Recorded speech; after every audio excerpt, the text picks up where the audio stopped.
Welcome to another episode of Lore and Loot. Today we find ourselves back in Balmora and getting quests from Ida's Fire Eye again. She says she has a contract from Duke Dren himself to investigate some orc outlaws at a nearby Daedric shrine. We're to go to talk to someone called Alof the Easterner, who owns a farm just north of Pelagiad, and ask him what's going on with these orcs. We've actually walked by Alof's farm in the past. It's on the road from Balmora to Saran on the right, just past the two scholars we aided with the mating Kagudi. Alof owns this small shack and a modest farm in the Ascadian Isles region. It's interesting to know that the Duke himself is concerning himself with the orc attacks on such a small farm. I wonder if Alof is part of House Lalu or something. Maybe he's a family friend. Anyways, once inside, we can ask him what he knows about the orcs. Alof tells us that the orcs are coming from a Daedric shrine called Ashunartes, north of his farmhouse and west of an old Dunmer stronghold. Their leader is Burub Grabamog. Surely killing her would cause the rest of her band of bandits to disperse, so we only have to kill her. Now, despite him saying that Ashunartes is just northeast of the farm, it's not as simple as that. There is a sizable mountain range that separates the Ascadian Isles region with the Molag Amor region, deeper into the island where the shrine is located. Unless you can fly or have a good jumping spell, you're not getting over these mountains. You're gonna have to go around the long way. Now, the path isn't that complicated though. You can head back towards Balmora, and before you actually get back into the Foyata Mamea, there will be a small but easy to miss path on your right, leading north. This will lead you into the Molag Amor region. Once you're in this area, you can just make your way east until you reach the shrine. Now, if you're around the same level as me, you'll more than likely start facing more blighted and diseased creatures at this point. It's not egregious, but there is some enemy leveling in this game, meaning that regular rats, elite, and Kagudi may start to become blighted or diseased versions of those enemies. It's not that you're going to start facing Daedra instead of rats, for example. It's just that the rats will be blighted instead of regular. Anyways, before long, I see the silhouette of the Daedric shrine of Ashunartes in the distance, through the mist. Now, I did a video on Daedric shrines in Vardenfell. The link to that video will be in this video's description section, so be sure to check that out if you want to learn more about the shrines themselves. As I said in that Daedric shrines video, the outside of these ruins can be dangerous. Outside of Ashunartes, I face off against a Daedroth. Not good. Thankfully, I am able to buff up before the fight, and I have plenty of magical rings and amulets to save me. I'm also a lot stronger now than I was when we last faced off against the Daedroth. The inside won't be any more friendly, so we have to be prepared for heavy fighting. We are facing off against orc outlaws, after all. Once inside, we are immediately attacked by Baronk Gro Uzuk. He turns out to be a very tough foe and nearly kills me despite only being armed with an iron saber.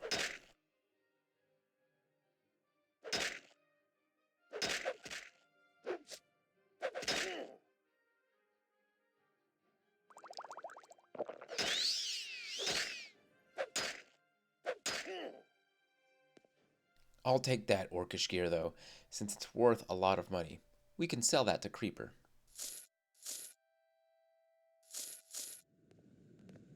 As we walk down the stairs, we can't get distracted with the sights here. There are enemies around. Soon we are spotted by Mahul Groburish deeper into the shrine, and he attacks.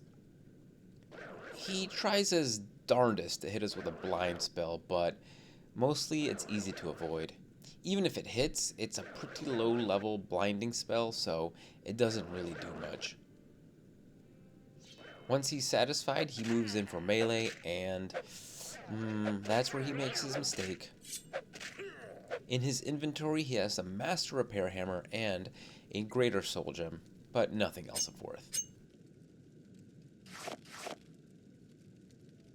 Next, we engage Grat Gro Golfum, who is a caster and somehow managed to not see us fighting his comrade.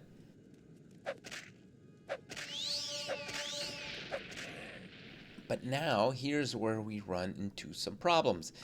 He cast a damage ability spell on us, which actually has drained our agility by 10 points. After we defeat him, we can now look at the shrine itself. We're in a shrine to Malakath, which makes the orcs hiding out here make a lot more sense. We'll discuss each Daedric prince in detail in subsequent episodes. At the base of the shrine is a cursed pearl. Cursed items like this one are cursed in that when you pick them up, they will summon a Daedra to punish you for your theft. There's also a diamond, an emerald, and a ruby, but only the pearl is cursed. It's not a good idea to steal from a Daedric prince. And here is where having our agility drained really hurts us. We end up fighting a Balmora Lord, one of the toughest Daedra we can face. And in case you didn't know, agility is the attribute that keeps you from being knocked down. Knockdown is a function of the defender's agility and the attacker's strength. High strength gives a high chance for the attacker to knock down, but a high agility helps the defender from being knocked down. Balmoras are really strong, and my agility is low, so knockdowns are going to be common in this fight. In the end, we survived, but we'll have to get this curse removed soon. After we rest, we don't find anyone else in the shrine. It looks like the only way to go is up. None of these scrolls are scrolls of levitation, so hopefully we find a scroll or potion of levitation in the locked chest.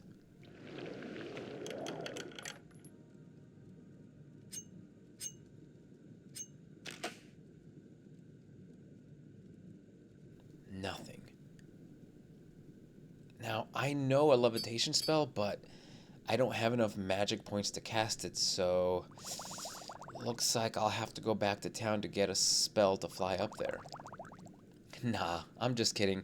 There's actually an alternate entrance to the shrine that will lead straight up to the second level. We can exit this bottom part, and then there's a path to our left that leads up a small hill. Naturally, having had rested in the shrine, the enemies outside have respawned. This time we fight a Clanfear. These guys aren't too bad.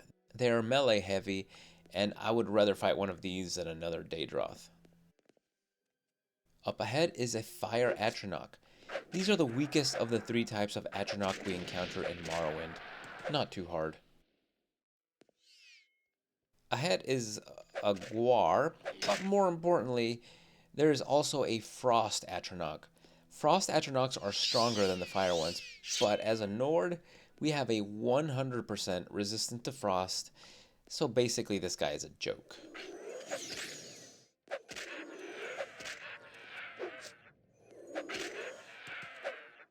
After we kill it, we can head further up the path and enter the secondary entrance to Ashnartes. It is here where we finally fight Burub Grabamog, the leader of the Orcish bandits.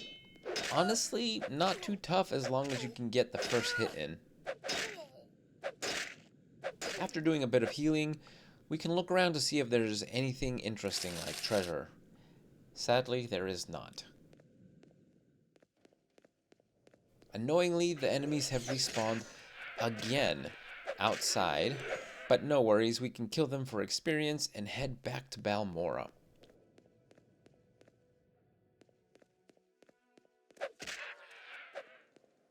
This job only paid 500 gold. Compared to some of the quests we did for Rundi near the end, this doesn't feel like a lot, but oh well, money is money.